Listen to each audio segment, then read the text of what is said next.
to you guys about the original ending. Nice. Which do you want to get into that? Yeah, let's get in this Swan Facts. All right. Swan Facts. Cool. So the character Seth, who what's his name? He's from a bunch of stuff. Which character? The bigger guy. The heavyset guy? He's from Boy Meets World. He's from The Butterfly Effect. I forget his name. Forgive us. He's from the Ashton Kutcher show on Netflix. Ethan Suplee is his name. Yes. Sorry about that. Yes. But, yeah. So he plays the character Seth, who's actually a pretty big character in this movie.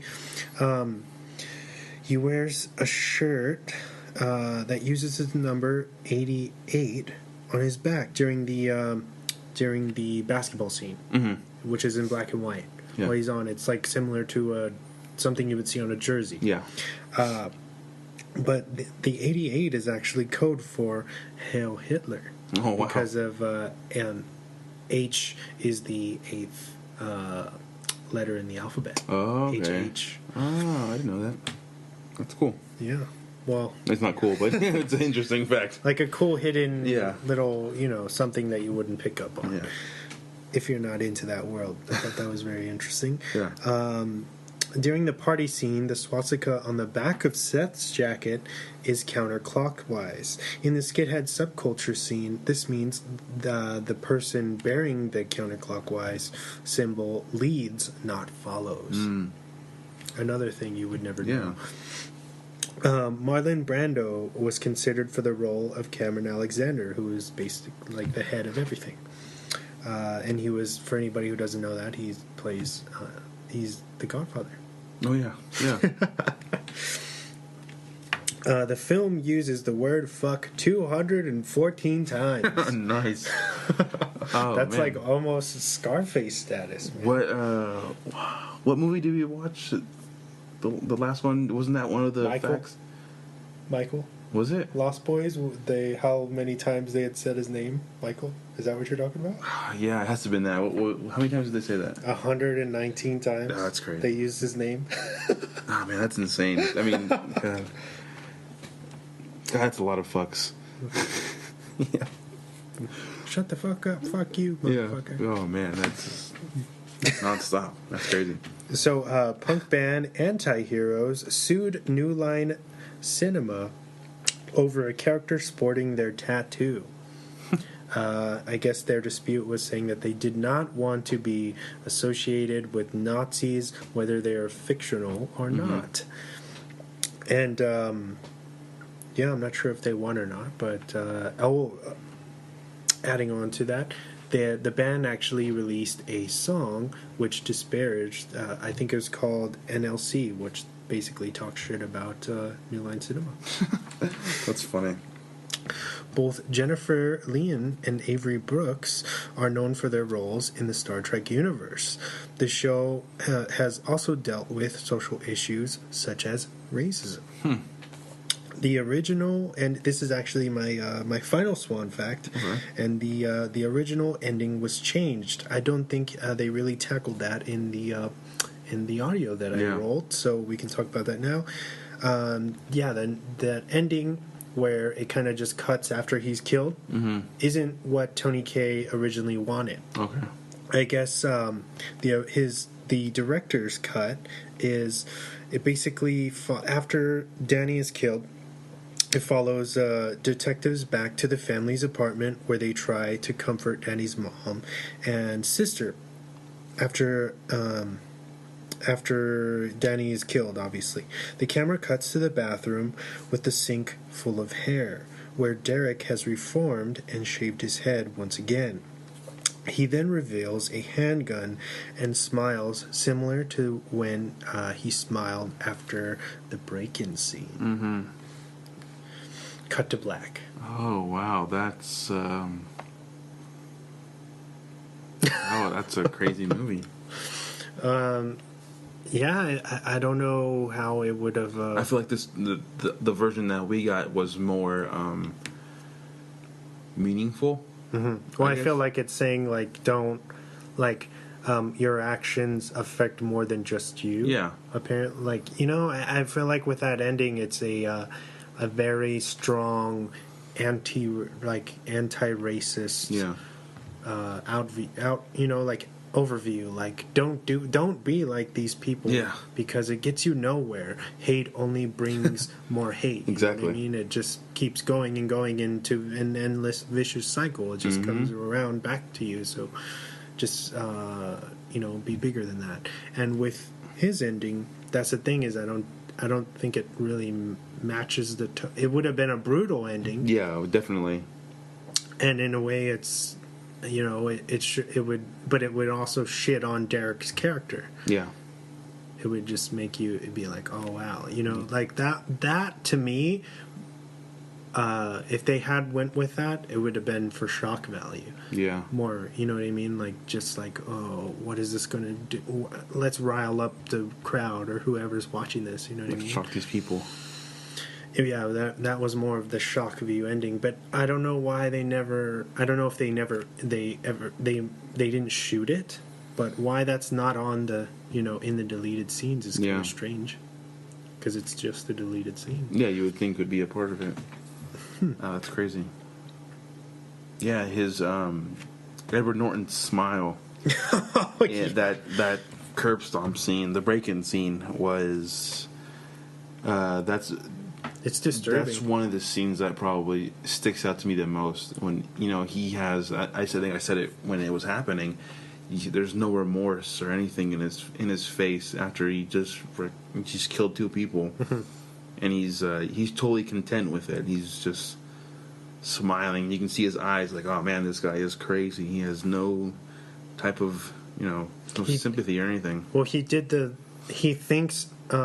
You know, in his mind, he did the right thing. Oh yeah, because what happened was the two guys were mad about the basketball game, which we get to see the story of. Derek had won the basketball game, and the two guys, they get mad and they come to steal his truck. Yeah, and Danny, the younger brother, wakes he goes and gets his brother. Yeah, it doesn't wake him up. Yeah, never mind. He's already awake. Yeah, he's very awake.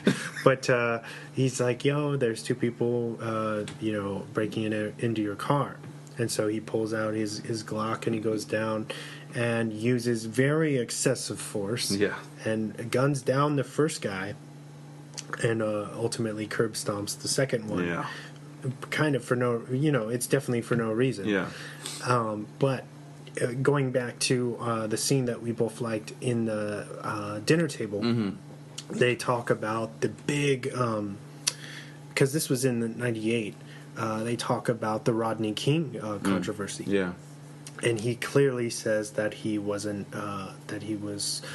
he thought that the, how do you say, like, the cops over excessive beating was justified. Yeah.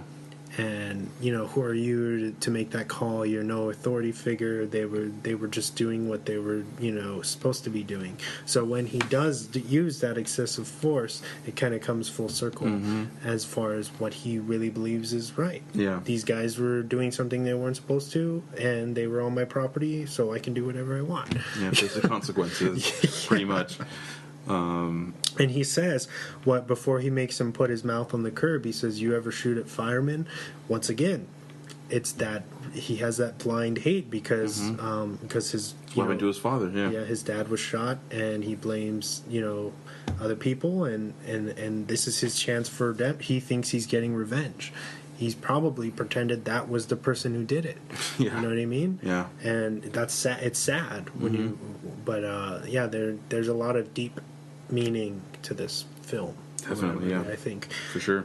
But yeah, I think that pretty much wraps up our thoughts on American History X. Yes. If you haven't seen it, we hope we kind of swayed you like, to maybe give it a chance. You don't necessarily need to like it or want to watch it all the time because it's very heavy subject matter. But I think it's an important movie. Yeah. An important late 90s film that I'm glad that I feel like it's kind of a staple in pop culture. Like a lot of people have seen it and kind of realize its importance. Oh yeah. And I don't think that, saying that, I don't think with that the other ending that it probably wouldn't have been. It wouldn't be so revered now. Yeah. With that ending, I think. Any last words? About the movie or just? Or In general? both. Both. Yeah. I hope you check out the movie. Yeah. Yeah, American History X. It's really good. It's definitely something. Yeah. Just be prepared to hear a lot of horrible things.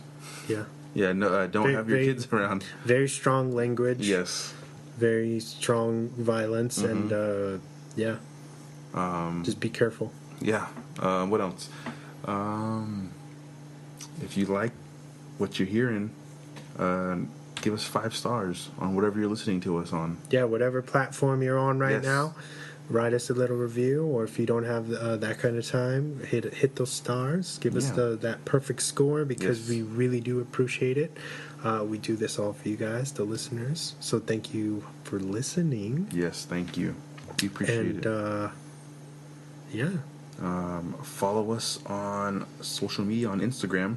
Yeah, we have Instagram. I think that's what we're most active on. Yes. Our handle is at @dropthemic_podcast. Yeah. And I think that's about it. Don't forget to just rate us. And we hope you have fun listening. Yeah. And be sure to tune in next week. What are we going to be talking about next week, James? I believe it's your pick, sir. My pick is drum roll. Scott Pilgrim versus the World. Okay, all right. Just pulled that out of my Edgar Wright. Yeah. So look forward to next Friday. Next Friday, yeah.